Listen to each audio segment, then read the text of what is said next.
Okay guys,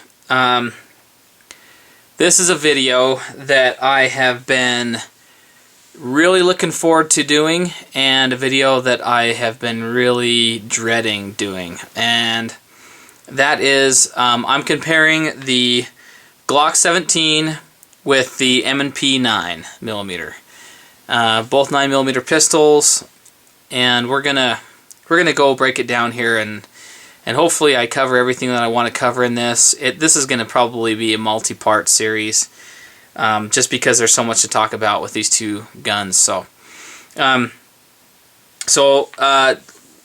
couple things here. I've got my Swiss Army Knife Cadet and my Preon 1. Preon 1's going to be my light, and the Cadet's going to be my pointer for things I need to point out.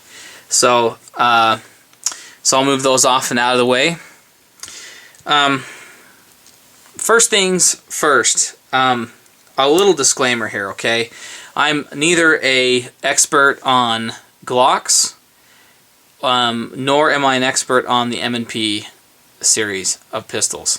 I have used both, and I can give you, I've got a lot of shooting experience with both and handling experience, and so I can give you a pretty good idea of what to expect. But that being said, I am not an expert on either one of these pistols. I might get some of my facts wrong, so just go easy on it. Don't get too worked up. I do want to hear everybody's opinions on these two guns.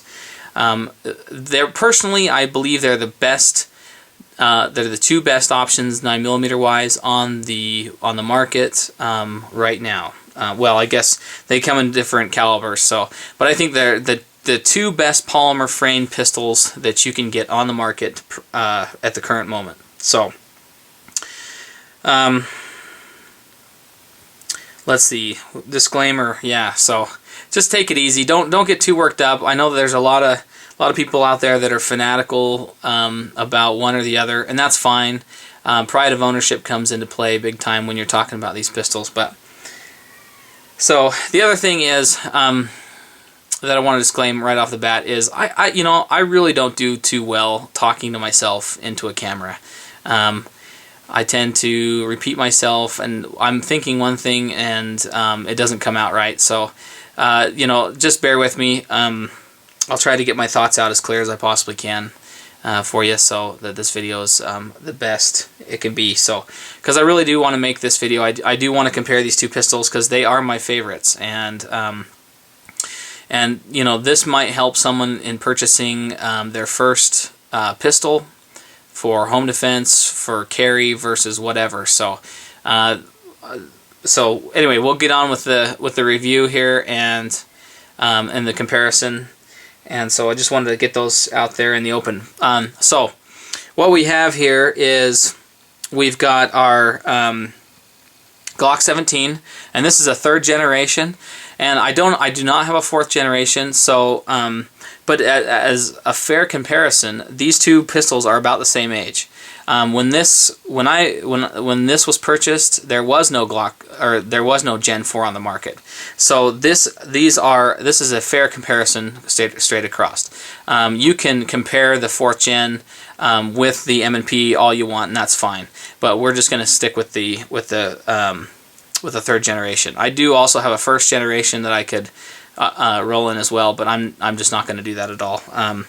My favorite is the 3rd generation right now. So that's what this is. This is the 3rd generation Glock 17. This is an M&P, which is military and police 9mm, and that's a Smith & Wesson. Okay, so I guess I've got some talking points that I'm going to roll down. I've got some notes here that I've made up. I'm probably going to shoot all over the place, but I just want to give you right off the bat. Let's start off with the stats, okay? Because that's going to be pretty important to what we're talking about. We'll roll these stats in as we go as well, but let's just give you some of the base stats, okay? We're talking a 4 1/4 inch barrel on the M&P 9, and we've got a 4.49 inch barrel on the Glock 17. Okay, so you've got a little bit of barrel advantage from the Glock. Now, what's interesting about the two is that the Glock has a 7.32 inch overall length, okay, and the M&P has a 7.63 overall length. So if we put them right on top of each other, the M&P is a bit longer, and that is only in the slide. Okay, we're talking slide length here. Okay, we're not talking, and I think most of that length is coming off of the beaver tail. So you can see that there's kind of a beaver tail off to the back. That is, I think, what is making the difference in that. Okay, so it's not. I should have cleaned this one off a little bit more. This one's been carried a bit. Yeah, that's not off a carry handle. So because if you look, the handle on the M&P actually, or the handle on the Glock actually sticks out a bit further. So it's actually longer overall length than the M&P. Okay, so I think what they're measuring there is the slide length only. Okay, so 7.63 inches, and this is 7.32 inches, and that's in slide length. The width of the guns is the M&P is 1.2 inches wide, and the Glock is 1.18 inches.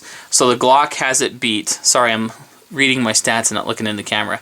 So the Glock has it beat by 0.02 inches. Pretty well the exact same in my book. Okay, so they're pretty dang similar that way. Okay, the height of the guns is 5.5 inches and 5.43 inches. Again, almost virtually identical. Okay, so in size-wise, they're very, very, very similar. Let's go on to weight. Okay, so this is where some people say M&P fails versus the Glock. The weight on the Glock is 2.2 ounces. The weight on the M&P is not 2.2 ounces, 22 ounces versus 24 ounces for the M&P. So there's a 2-ounce difference. I tried to figure out where those ounces were, and I think that there's a slight bit of difference in the weight of the polymer frame on the M&P, and I think that there's maybe an ounce and a half heavier slide than the Glock as well. So I think that, and also the M&P has a stainless steel guide rod, so the weight is very well used. The extra 2 ounces is very well used in this gun, being that it's a full-length stainless steel guide rod, and a tiny bit heavier slide, I believe. So, which helps mitigate recoil to some degree. But all right, let's see. Anyway, there's other stats that I could read off, but I'm going to go through and we'll talk about those stats as we hit some of the talking points on it. I am going to cover up that Glock, the Glock's serial number real quick. So hold on one second. Okay, forgot to cover up the serial number on the Glock there. So anyway, we remedied that. So okay, so let's talk about all the external stuff on the guns before we break them down and go on the inside. Right off the bat, I want to talk about the ergonomics of the pistols, because that's really where the inherent difference between the two pistols lies. Okay, before I say anything, there is more similarities to these guns than there are differences. So anybody that disses on Glock is essentially dissing on this gun, and that's just how it is. I mean, there's so many similarities that you are really comparing apples to apples. Okay, so first off is ergonomics. Okay, and this is where the biggest difference comes into play with the two pistols. If you can see right off the bat, you can see that there is an angle difference, okay, in the slide. So for those of you that have never shot an M&P or a Glock, you can see that this has more of a squared off grip angle. Okay, this is more of a 1911 style grip angle. Whereas the more European grip is this more angled grip angle. Okay, so that what that does, okay, is it causes whoever's shooting a Glock to have to cant their wrist forward. So let me see if I can get this in frame. Okay, so if I'm holding this Glock, oh, and by the way, these have all been safety checked. Okay, I'm not going to show you just right now because I don't need to, but trust me on this, they've all been safety checked. Both these pistols have been safety checked off camera. So if I'm shooting this gun, okay, if I bring it up to eye level, all right, I have to actually cant my wrist forward like this, okay, in order for the sights to align up. So I have to so if the natural angle is to come up like this, and I have to rotate forward just slightly. Now there's advantages and disadvantages to having to cant your wrist forward during shooting, okay? One of these advantages is where your wrist is more forward, it's going to help mitigate some of the recoil from the gun. So the gun's going to kick backwards, okay? But if with your wrist being forward, it already allows you to absorb some of that recoil. At least that's my experience anyway. And guys, this is my experience. This is Glock and M&P 101 according to DocTac Dad. Okay, this is not anybody else's opinion. This is mine. Okay, so the forward grip angle allows for a little bit more mitigation on the recoil. What it does though, in a negative way for me, is it's not a natural presentation. So when I bring this gun up, it doesn't naturally present itself to my eyes. Okay, the sights do not naturally align with my stance. Now that's overcome with training and muscle memory. I totally understand that. Personally, I'm more trained on a 1911 style grip angle than I am on a Glock grip angle. So I can totally train that out, and actually after about a half hour of shooting the Glock, I'm totally there. My muscle memory just starts to take over, and I can pull it up pretty naturally. But it isn't a natural grip angle. So you have to kind of train with a Glock in order to get the proper sight alignment right off the bat. But that's totally an issue of training. I understand. The other thing about the grip angle is that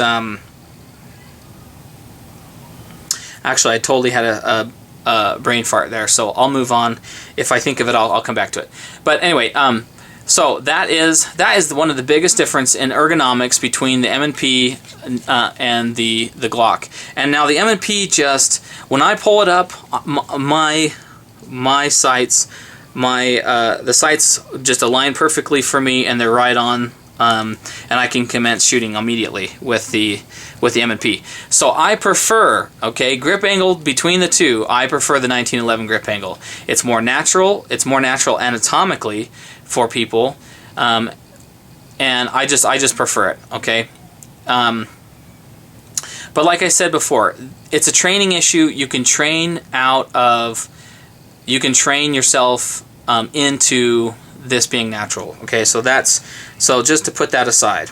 All right, so okay, let's talk about the handle. Now on the Glock Gen 3, we have the finger grooves, okay, on the front, and we have this nice checkering, and I really like the checkering on the Gen 3. I do not like the rough textured frame version of the Glocks. I just don't like the way it feels. I do like the Gen 4. The Gen 4 grip to me is a nice, it's a nice intermediate grip texturing. This can be a little bit, the Gen 3s can be a little bit light on the texturing. It's a little too chunky to be really grippy. The rough textured frame, in my opinion, is way too small and aggressive. So the Gen 4 has really is really a good compromise. But I totally digress. I'm sorry. So coming back to the grip. All right. So it has some pretty good texturing. Let me bring it up a little bit closer here. I'm working underneath a tripod, so I don't have quite the best freedom of movement. But there's some of the texturing on the Glock, okay? And guys, man, this is just such a good gun. It's just so nice. If you haven't shot a Glock, you're missing out. Alright, so it has texturing on the front of the trigger guard as well, and it's squared off, which is nice. It's actually squared off and it's concave on the front, which really helps if you prefer to have your finger up on the trigger guard, which I have actually used to do, but I've gotten away from that just because I find that I'm pulling my groups with it when I do that. So I've gotten away from that training wise. Okay, so that's a nice look at the handle. Okay. Now, if you look at my hand, okay, as I'm gripping this, and I'm going to come up and just do like a natural grip, okay, you see where my fingers lie on that? I've got smallish hands, okay, and they're smallish and such that I almost have to adjust my grip. So that's kind of where my fingers lie. This is a thicker grip than the M&P. Okay, so I don't have, I don't feel that this is, I don't feel that my grip right here is too bad. I think it's just fine. In fact, it gives my palm quite a bit of space to be placed up against the gun. Okay, so and that's how Glocks are really designed to be shot, in that forward canted position with layered thumbs. Okay, so it is a thicker grip though. So let me drop this for a second and pull up the M&P. Okay, let me give you a nice little close-up shot of the grip texturing on the M&P. It is a lot more smooth than the Glock. I do not find this to be a problem though. I do not feel like I'm lacking grip on it.